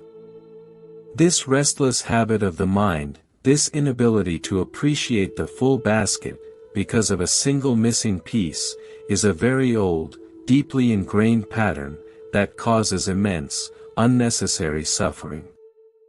There is a very simple, yet incredibly profound story, told by the wise ones of the past, about a foolish creature, who lost an entire feast, because he could not let go of a single, tiny loss. Long ago, in a dense, vibrant forest, filled with ancient trees and chattering wildlife, a king was traveling with his large, royal entourage, carrying supplies for a very long, tiring journey. The king's servants had brought baskets filled with sweet, roasted peas, feeding them to the royal horses, to keep their strength up, as they traveled through the thick, green woods. A curious monkey, living high up in the leafy branches, watched the servants carefully, his eyes growing wide, as he saw the delicious, golden peas, spilling slightly onto the soft earth. When the royal caravan finally moved forward, the monkey quickly climbed down the tall tree, rushing to the wooden feeding trough, and scooped up a massive, overflowing handful of the sweet, roasted peas. He was absolutely thrilled, his heart racing with greedy excitement, as he climbed back up to his safe, high branch, holding the huge pile of food tightly against his small chest. But as he jumped from one thick branch to another, a single, tiny pea slipped from his overflowing hands, and fell silently, down to the dark forest floor, far below. Now, friends, this monkey had an entire, massive handful of perfect, delicious food, more than enough to satisfy his hunger, and more than enough to make him incredibly happy, for the whole day. But his mind, completely infected by the blinding sickness of greed, could not focus on the abundance in his hands, it could only focus on the one, tiny pea, that had just slipped away. Driven by a sudden, intense panic, the monkey decided that he must retrieve the lost pea, refusing to accept even the smallest, most insignificant loss, in his grand, greedy feast. He quickly tried to climb down the tree, but because both of his hands were completely full, he could not hold on to the rough bark, and as he reached out to grab a branch, he opened his hands, dropping every single pea he had been holding. The huge, golden pile of sweet peas rained down, scattering in every direction, falling into the thick bushes, the deep mud, and the hidden cracks of the forest floor, completely out of his reach. When the foolish monkey finally reached the ground, he searched frantically for the first pea, but he could not find it, and he could not find any of the others, leaving him completely empty-handed, hungry, and deeply miserable. We might hear this story, everyone, and laugh gently at the foolish monkey, wondering how any creature could be so incredibly blind, to throw away a massive treasure, for something so small. But if we pause, and look deeply into the mirror of our own daily habits, we will see that we do the exact same thing, almost every single day of our precious lives. How many times have you had a wonderful, beautiful day, filled with good health, warm sunshine, and kind interactions, only to have the entire day ruined, by one single, rude comment, from a total stranger? You hold the massive, beautiful handful of a good life, but the moment one tiny, insignificant pea of criticism falls away, you drop all your joy, all your peace, and you chase after the anger, completely losing your happiness, in the process. We do this in our relationships, too, holding tightly to a partner, or a friend, who brings us 99% of joy, support, and deep, unconditional love. But the greedy mind, always searching for absolute perfection, focuses completely on the 1% they lack, the one small habit that annoys us, or the one minor flaw, in their character. We become so obsessed with fixing that one flaw, demanding more, demanding perfection, that we start an argument, we create tension, and we eventually drop the entire, beautiful relationship, losing a wonderful person, over something incredibly trivial. Greed is not just about wanting money, it is about wanting absolute control, wanting every single detail of your life to be flawless, and refusing to accept the natural, beautiful imperfections of the human experience. When you learn to let go of the single, fallen pea, you realize that you still have a massive, overflowing handful of blessings, more than enough to nourish your soul, and bring you deep, quiet joy. The art of living peacefully, is the art of knowing when to stop chasing, when to accept a small loss, and when to simply sit down, and enjoy the beautiful feast, that is still resting safely, in your open hands. It requires a gentle, conscious effort, to train your mind to look at the whole picture, instead of zooming in, on the tiny, broken pixels, that the greedy ego desperately wants to fix. You must remind yourself, with deep compassion, that nothing in this physical world is entirely perfect, and demanding perfection from yourself, from others, or from life itself, is a guaranteed recipe for endless sorrow. There is another ancient, powerful teaching, a story about the hidden dangers of the wandering mind, and how our unchecked desires can actually create the very monsters that end up destroying our peace. Once upon a time, a weary traveler was walking alone, through a vast, empty desert, the hot sun beating down on his tired shoulders, his throat completely dry, and his body aching, with deep exhaustion. After walking for many, many hours, he stumbled upon a beautiful, lush oasis, and in the very center, stood a magnificent, glowing tree, with wide, green leaves, offering deep, cool, inviting shade.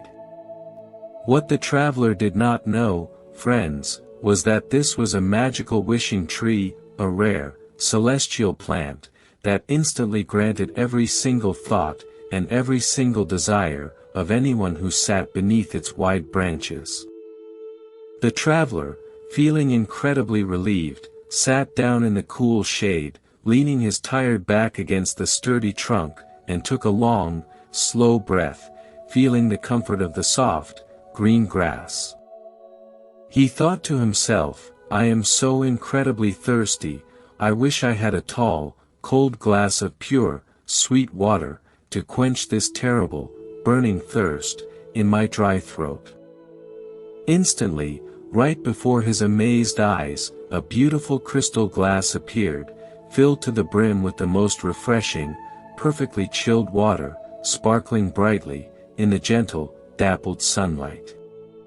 He drank the water eagerly, feeling his strength slowly return, and then, feeling a deep rumble in his stomach, he thought, "I am so hungry, I wish I had a grand, delicious feast, with all my favorite foods." In the blink of an eye, a grand, golden table materialized, covered in the most exquisite, fragrant dishes, rich curries, sweet fruits, and warm, freshly baked breads, smelling absolutely divine. The traveler ate until he was completely full, perfectly satisfied, and feeling a heavy, warm drowsiness wash over him, he thought, "I am so tired, I wish I had a soft, comfortable bed, with silk sheets, to rest my aching body." Just as before, a magnificent, plush bed appeared on the soft grass, with pillows as soft as clouds, and beautiful, warm blankets, waiting gently to embrace him, in a deep, peaceful sleep. He lay down on the luxurious bed, feeling like the luckiest man in the entire world, having received absolutely everything his heart desired, without doing any hard work, or facing any difficult struggles. But, everyone, this is exactly where the untamed mind, when given absolute, unchecked power, begins to show its true, chaotic nature, quickly turning a heavenly blessing, into a terrifying, dark nightmare. As the traveler lay on the soft bed, his stomach full, his thirst quenched, his mind suddenly grew restless, unable to simply relax, and quietly enjoy the perfect, peaceful moment. A dark, anxious thought crept into his head, a whisper of fear born from the deep habit of craving and worrying, and he thought, "This place is so wild, so isolated, what if a hungry, ferocious tiger, suddenly comes out of the bushes, and attacks me. Because he was still resting directly beneath the magic wishing tree, the tree instantly answered his thought, manifesting his deep, greedy fear into a harsh, undeniable reality. A massive, terrifying tiger, with burning yellow eyes, and sharp, deadly teeth, leaped out from the dark, green bushes, completely destroying the peaceful oasis, and tragically ending the traveler's life, in a single moment.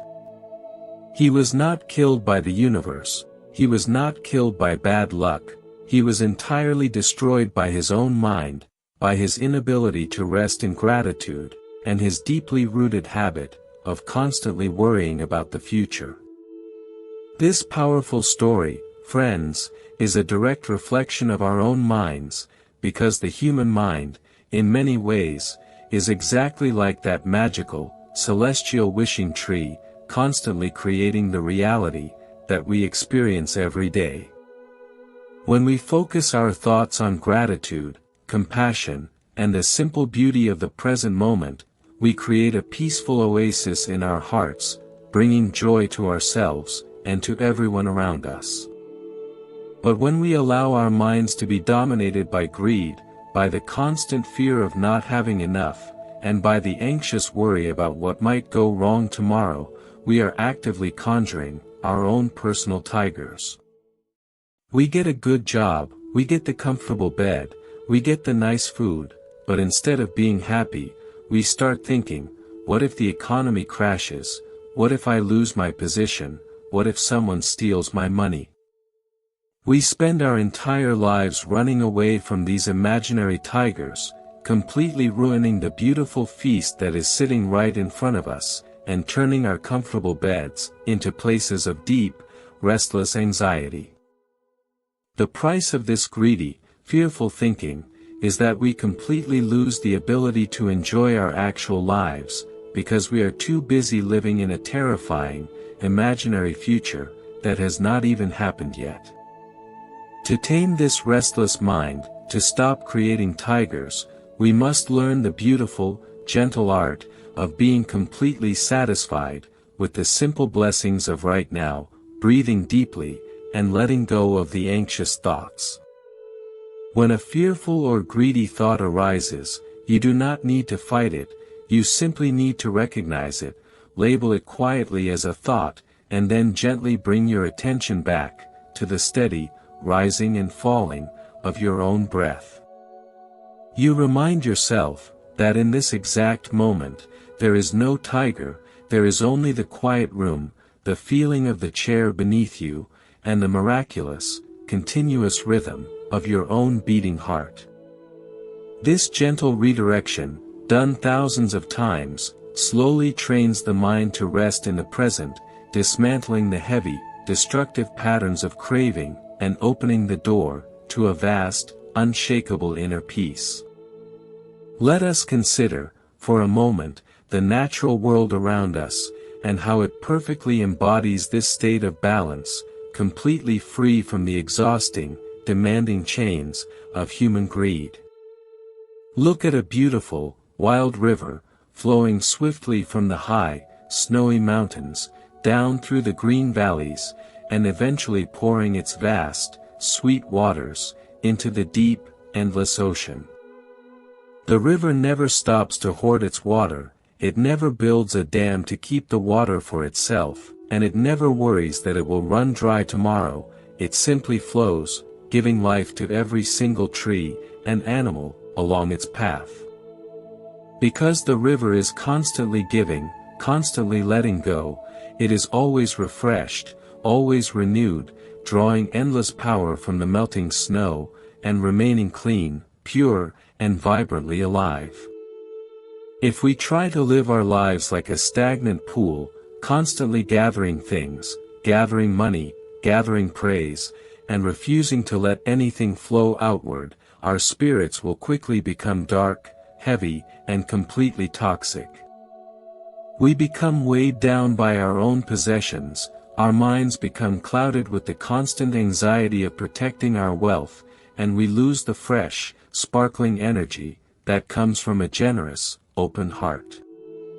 To live truly, to live deeply, we must become like the flowing river, accepting the blessings of the universe with deep gratitude, and then allowing them to flow freely through us, enriching the lives of the people we meet along the way. This is the profound, beautiful secret of the ancient teachings, the realization that true wealth is not measured by what you keep, but by what you freely give, and the lightness you feel when your hands are finally open. When your hands are open, friends, you are no longer fighting the natural rhythm of the universe, but rather, you are dancing gracefully alongside it. It is a profound, beautiful shift, moving slowly from a dark mindset of scarcity, where everything feels like a harsh competition, to a bright mindset of abundance, where you realize the world is full of incredible beauty, just waiting to be appreciated. We spend so much energy building walls, trying to keep our treasures safe from the outside world, completely unaware that these very walls are also keeping out the sunlight, the fresh air, and the gentle, healing breeze of genuine human connection. The teachings invite us to step outside these walls, to leave the heavy, guarded fortress of the ego, and to walk freely in the open fields of compassion, where true wealth is not counted in coins, but in the quiet, steady moments of inner peace. There is a fascinating, deeply reflective story from the ancient texts that paints a very clear, heartbreaking picture of a man who built the strongest walls imaginable, only to find himself completely starved on the inside. In a thriving, bustling ancient city, there lived a merchant named Apitaka, a man who possessed a fortune so vast, so incredibly massive, that his gold and silver had to be stored in giant, underground vaults, guarded day and night. By all worldly standards, he was the most successful, powerful person in the entire region, a man who could easily buy anything he ever wanted, and could afford to live in the highest, most exquisite luxury known to mankind. But Apitaka suffered from a severe, paralyzing sickness of the mind, a greed so deeply rooted, and so overwhelmingly powerful, that it completely blocked his ability to enjoy even a single fraction of his immense, shining wealth. Despite having enough money to feed the entire city, he lived his daily life in a state of absolute, self-imposed poverty, wearing clothes that were nothing more than rough, scratchy rags, completely faded and torn. While his servants cooked rich, fragrant meals for themselves in secret, Apitaka would only eat the most sour, stale, leftover porridge, carefully measuring every single grain of rice, terrified of wasting even a tiny, insignificant drop. When he needed to travel through the city streets, he refused to buy a comfortable, safe carriage, and instead, he rode in a broken, creaking, wooden cart, pulled by old, exhausted oxen, wrapping himself in a thin, worn-out blanket.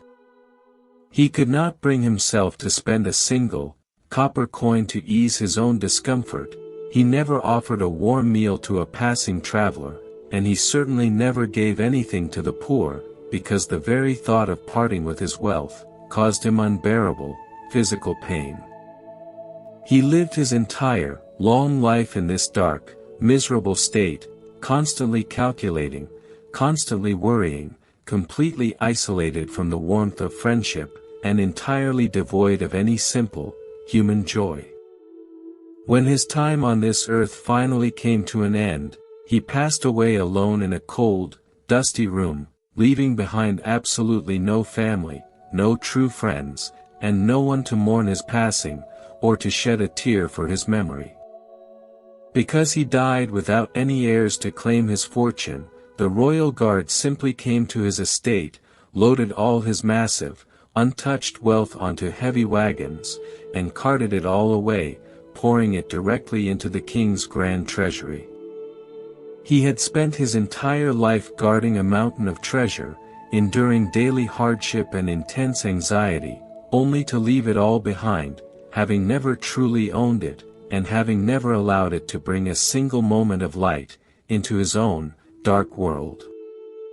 When the townsfolk asked the awakened one how a man could possess so much, yet live in such complete, heartbreaking misery, the answer given was a profound lesson on the true nature of material wealth and the heavy price of hoarding. The awakened one softly explained that wealth in the hands of a person completely consumed by greed is exactly like a beautiful, crystal-clear lake, located deep inside a dangerous, haunted, inaccessible forest.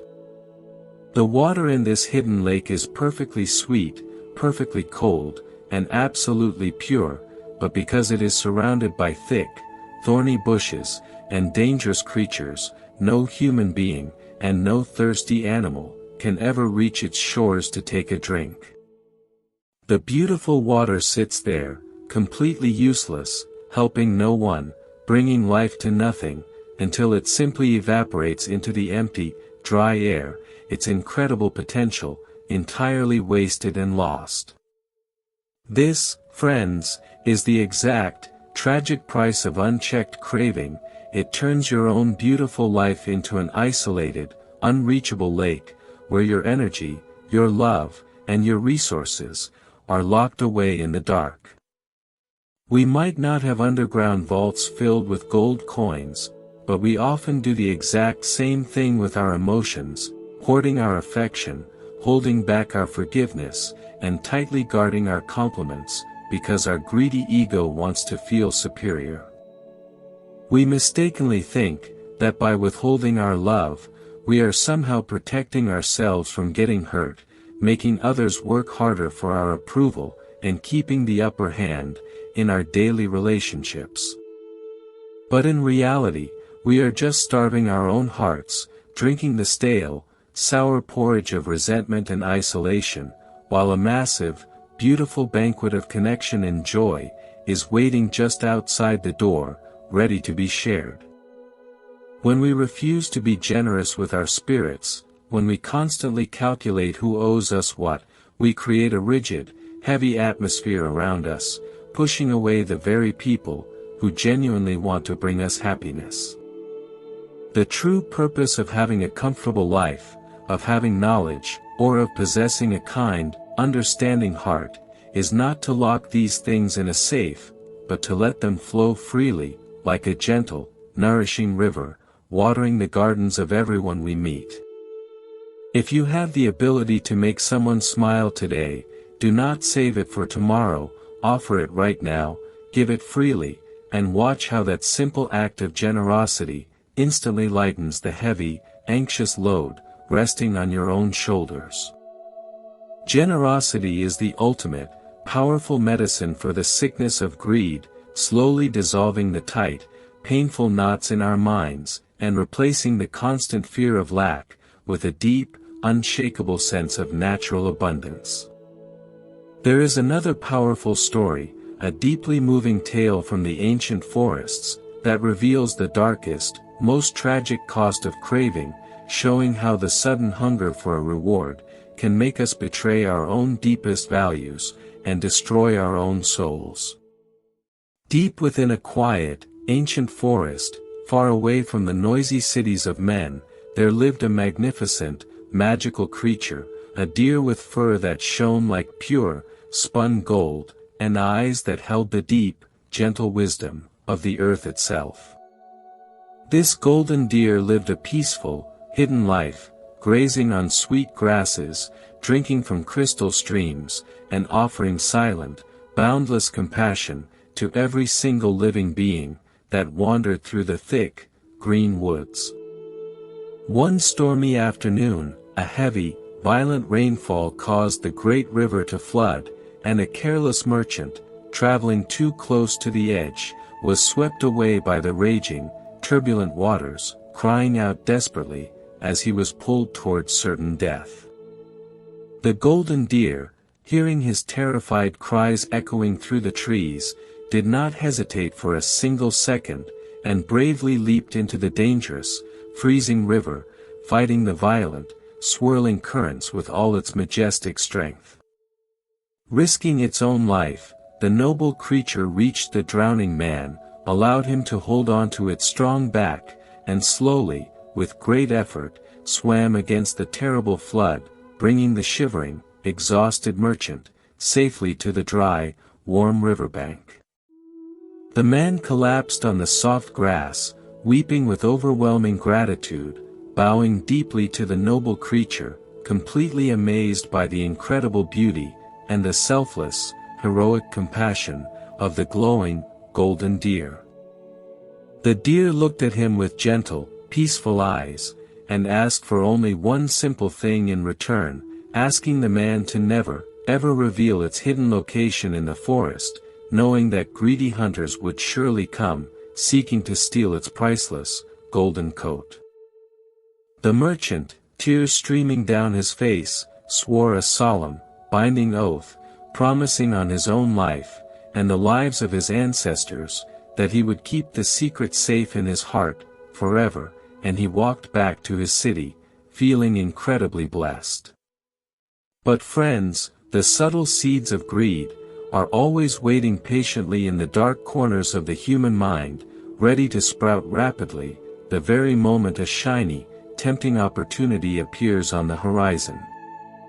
A few short weeks later, the wealthy queen of the city had a vivid, beautiful dream about a golden deer, and she begged the king to find this magical creature, promising to reward anyone who could capture it, with unimaginable wealth, and vast, green lands. The king sent heralds into the streets, loudly blowing their horns, and announcing the massive, life-changing reward, causing a wave of intense excitement, and frantic whispering, to sweep through the entire, crowded city. When the merchant heard the royal proclamation, a fierce, burning greed instantly ignited in his chest, completely washing away his tears of gratitude, and violently silencing the quiet, moral voice of his own conscience. He forgot the terrifying, freezing water, he forgot the heroic struggle of the noble creature, and he forgot the sacred, binding promise he had made, because his mind was entirely consumed by the glittering image of mountains of gold, and royal power. Driven purely by this selfish, blinding hunger, he ran straight to the king's palace, broke his solemn oath without a single shred of hesitation, and proudly offered to lead the royal hunters, directly to the hidden sanctuary, of the golden deer. He marched at the front of the armed guards, walking back into the quiet forest, until they reached the peaceful clearing, where the deer was gently resting, beneath the shade of a large, ancient tree. As the armed hunters raised their weapons, the merchant lifted his arm, and pointed his finger directly at the beautiful, trusting creature, confirming its identity, and sealing its tragic fate, for a chest of cold, lifeless coins. The ancient stories tell us, with a chilling clarity, that the very moment he pointed his finger in betrayal, completely surrendering his soul to the dark force of greed, his arm immediately began to wither, losing all its strength and feeling. The skin turned pale, the muscles collapsed, and his arm fell uselessly to his side, becoming a permanent, physical manifestation of his deep, spiritual sickness, and the terrible, heavy price of his broken honor. The deer, speaking with a calm, human voice, addressed the king, revealing the merchant's ultimate betrayal, and the wise king, deeply moved by the deer's noble spirit, ordered his men to lower their weapons, and granted the creature absolute safety, and freedom forever. But the merchant, clutching his withered arm, had to live the rest of his long, miserable days, carrying the heavy, unbearable weight of his betrayal, rejected by the king, shunned by the people, and completely destroyed by his own, toxic greed. This profound tale, everyone, shows us exactly what happens when we trade our integrity, our honor, and our inner peace, for a little bit of extra money, a fleeting moment of recognition, or a temporary, selfish advantage in the world. We might not literally point a finger at a golden deer, but every single time we lie to a friend for personal gain, every time we cheat in our work, or step on someone else to climb higher, we are making the exact same, tragic choice. We think we are winning, we think we are cleverly securing our future, but in reality, we are slowly withering our own souls, pointing a destructive finger at our own capacity to feel joy, and turning our lives into a cold, empty transaction.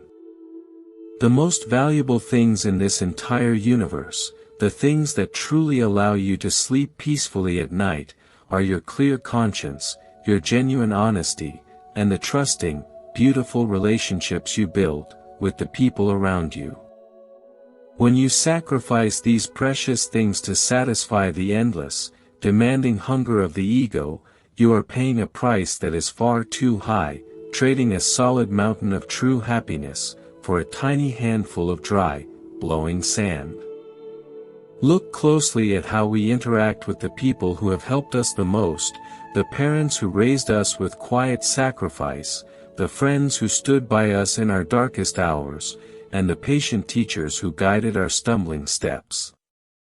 Do we deeply cherish their presence, do we protect their trust, or do we slowly start taking them for granted, demanding more from their tired hands, and getting angry when they cannot fulfill every single, impossible expectation, created by our endlessly hungry minds? The sad price of taking love for granted, the heavy cost of always demanding more attention and more perfection, is that you eventually, slowly push away the very people who genuinely care for your absolute well-being. You build a wall of high expectations so thick and so cold that no human being could ever climb it, leaving you sitting alone in your perfect, flawless tower, surrounded by beautiful things, but completely devoid of any real, comforting warmth. To heal this grasping tendency, we must cultivate a deep, fierce loyalty to our own inner peace, and a profound, unwavering commitment to treating every single living being with gentle, respectful, and open-hearted gratitude. It means taking a long, deliberate pause before you speak in anger, taking a slow, deep breath before you make a selfish decision, and constantly, honestly asking yourself, is this action coming from a place of dark fear and lack, or from a place of open, flowing abundance? You have the beautiful, incredible power, right in this very moment, to choose a completely different path, to gracefully walk away from the heavy, exhausting demands of craving, and to step fully into the warm, healing light of true contentment. It is a quiet revolution that happens inside your own mind, deciding that the simple cup of tea in your hands, the solid ground beneath your feet, and the gentle rhythm of your own breathing, are profound, magnificent miracles, worthy of your deepest appreciation. When you stop chasing the illusions of tomorrow, when you stop regretting the small losses of yesterday, you finally arrive here, completely present, completely alive, and perfectly ready to experience the deep, unshakable joy that has always been waiting for you, in the silence of today. You realize that your value is not determined by what you hold in your hands, but by the kindness that flows from your open heart, allowing you to walk through the complexities of this world, with a light step, and a beautifully peaceful mind. A beautifully peaceful mind, friends, is truly the greatest treasure you could ever cultivate in this fleeting life, a gentle sanctuary that no thief can ever steal, and no worldly storm can ever wash away. When your heart is free from the heavy, dragging weight of constant craving, you naturally move through the world with a profound sense of ease, seeing absolute miracles, in the most ordinary, overlooked places. It is a state of quiet grace, where you no longer feel the desperate, burning need to chase after things, because you deeply understand that everything you truly need is already resting safely within you. We often forget this simple truth, constantly looking outward for validation, for comfort, and for happiness, completely ignoring the vast, shining ocean of peace, that exists right inside our own breathing chests. There is a beautiful, profound story from the early days of the teachings, illustrating exactly how the things we desperately crave, can often carry a hidden, deadly venom, waiting silently to strike. One bright, early morning, the awakened one was walking peacefully along a quiet, dusty road, accompanied by his gentle attendant, Ananda, both of them walking in deep, mindful silence, enjoying the cool morning air. As they walked past a large, freshly plowed field, the awakened one suddenly stopped, pointed his finger toward a heavy, leather bag lying in the dirt, and spoke with a clear, calm voice. He said, "Look closely, Ananda, do you see that incredibly dangerous, deadly, poisonous snake, resting right there in the dirt?"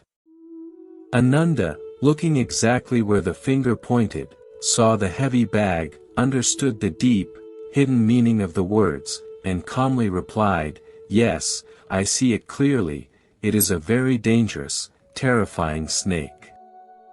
Having spoken these words, they both continued walking peacefully down the road, leaving the heavy bag completely untouched, their minds perfectly undisturbed, and their hearts full of quiet, gentle compassion. However, a poor, exhausted farmer, who was working in a nearby field, heard this strange conversation, and his mind immediately filled with curiosity, wondering why two wise men would be so afraid of a simple, leather bag. He stopped his hard labor, walked over to the edge of the road, and carefully opened the bag, expecting to find a real, hissing serpent, ready to strike his hand. Instead, to his absolute, wild amazement, he found that the heavy leather bag was completely filled with bright, shining, solid gold coins, a fortune so incredibly massive, that it could easily buy the entire village. The poor farmer laughed out loud, thinking that the two traveling men were completely foolish, calling a beautiful bag of priceless gold a dangerous, poisonous snake, when it was clearly a magnificent, life-changing blessing. He quickly grabbed the heavy bag, hiding it carefully under his rough clothes, and ran back to his small house, his heart pounding with intense, greedy excitement, completely blinded by the sudden, overwhelming promise of endless wealth. What the poor farmer did not know, friends, was that a band of ruthless thieves had robbed the king's royal treasury the night before, and in their panicked rush to escape, they had dropped this exact bag of stolen gold, by the side of the road. A few hours later, the king's fierce, armed guards, tracking the footsteps of the thieves, arrived at the farmer's small house, searched the property, and immediately found a heavy bag, filled with the stolen royal treasure. The guards did not listen to the farmer's desperate, crying explanations, they simply tied his hands tightly with thick ropes, beat him harshly, and dragged him through the dusty streets, bringing him directly before the angry, powerful king. The king, seeing the stolen gold, was absolutely furious, and without any hesitation, he sentenced the poor, terrified farmer to death, ordering his guards to take him to the execution ground, immediately. As the farmer was dragged away, walking toward the end of his precious life, the blinding fog of his sudden greed finally lifted, and he remembered the calm, profound words, spoken by the awakened one, on the dusty road. He began to cry out, speaking loudly to himself, saying, "It truly is a deadly, poisonous snake, the wise man was right, it is a terrifying, venomous snake, and it has finally bitten me." The royal guards, hearing these strange, confusing words, stopped their march, and reported this unusual behavior to the king, wondering if the poor man had completely lost his mind, out of intense, paralyzing fear. The king, feeling a sudden spark of curiosity, ordered the guards to bring the farmer back to the grand hall, and asked him directly, why he kept talking about a poisonous snake, when he was sentenced to die for stealing gold. The farmer, with tears streaming down his tired, bruised face, recounted the whole story, explaining how he heard the two wise men call the bag a snake, and how his own foolish, blind greed made him take the gold, ignoring their profound warning. The king, being a man of deep understanding and sharp wisdom, immediately recognized the profound truth in the story, realizing that this poor farmer was not a hardened, cunning thief, but simply a victim of his own, unchecked craving. He saw that the sudden appearance of unearned wealth had acted exactly like a deadly venom, poisoning the farmer's judgment, completely blinding his common sense, and leading him straight to the very edge of his own destruction. The king's heart softened with genuine compassion. He ordered the guards to untie the thick ropes, completely pardoned the poor man, and sent him back to his quiet field, a free, deeply humbled, and much wiser human being. The farmer walked home that day with empty hands, but his heart was incredibly full, completely cured of the dark sickness of greed, finally understanding that true safety lies in a clean conscience and a simple, honest life. This powerful, moving story, everyone, holds a very bright, clear mirror up to our modern, complicated lives, asking us to look deeply at the things we chase so desperately, and the high price we are willing to pay to get them. The gold in the bag was just a heavy piece of metal, completely neutral, completely harmless on its own, but the intense, burning greed it awakened in the farmer's mind was the actual, deadly venom that almost cost him his life. We do this exact same thing, every single day, walking down the busy roads of our lives, seeing things that look like shiny, beautiful blessings, but are actually hiding deep, destructive, spiritual poison. We see a high-paying job offer, one that requires us to work endless hours, abandon our families, and compromise our deep moral values, and we grab it eagerly, completely refusing to see the venomous snake hiding in the contract. We see a relationship that is built on constant drama, intense jealousy, and selfish demands, but because it looks exciting and passionate on the outside, we hold on to it tightly, letting the emotional poison slowly drain our joy and our inner peace. The greedy ego constantly whispers to us, telling us that we are smart enough to handle the snake, that we can extract the shiny gold, without ever getting bitten by the sharp, dangerous fangs of stress and deep regret. But the ancient wisdom gently reminds us that you cannot hold on to a burning coal without burning your own skin, and you cannot harbor intense, selfish desires without poisoning your own beautiful, quiet state of mind. Mindfulness, the simple, profound practice of paying attention, is the only true antidote to this poison, allowing you to clearly see the hidden dangers of craving, before you blindly reach out your hand to grab the heavy bag. When you learn to step back, to take a long, slow breath, and deeply examine your own motivations, you create a beautiful, safe space between the external trigger and your internal reaction.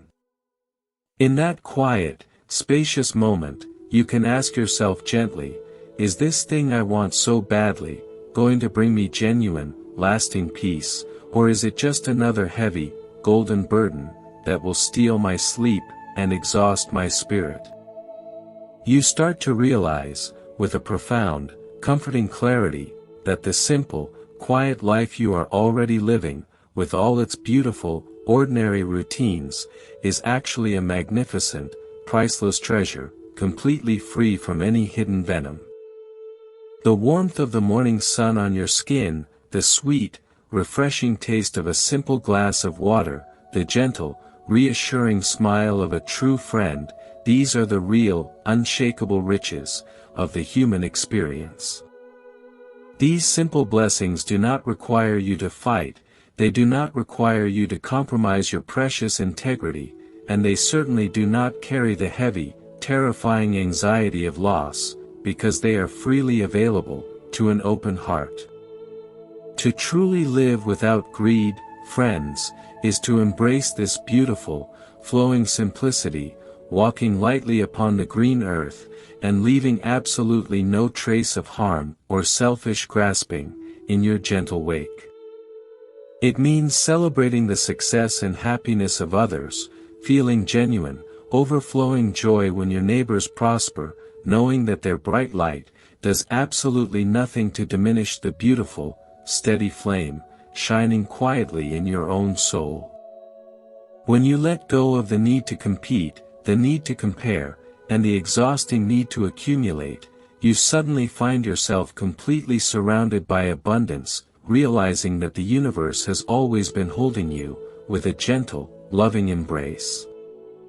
As you move forward in your beautiful, unique journey, try to remember the golden swan, the falling king, the careless dancer, and the farmer with the snake, keeping their gentle, profound lessons safe in your heart. Whenever you feel the tight, anxious grip of wanting more, gently remind yourself to open your hands, to soften your gaze, and to simply breathe in the absolute perfection of the exact moment you are in. You do not need to be perfect, you do not need to have everything figured out, you simply need to be present, to be kind, and to allow the natural, healing grace of the world to wash over your tired spirit. The greatest victory you will ever achieve is not conquering the outside world, but conquering the restless, demanding desires within, finding that quiet, beautiful place, where you are deeply, entirely, and perfectly content, just breathing, just being, and just resting, in the vast, peaceful silence of right now.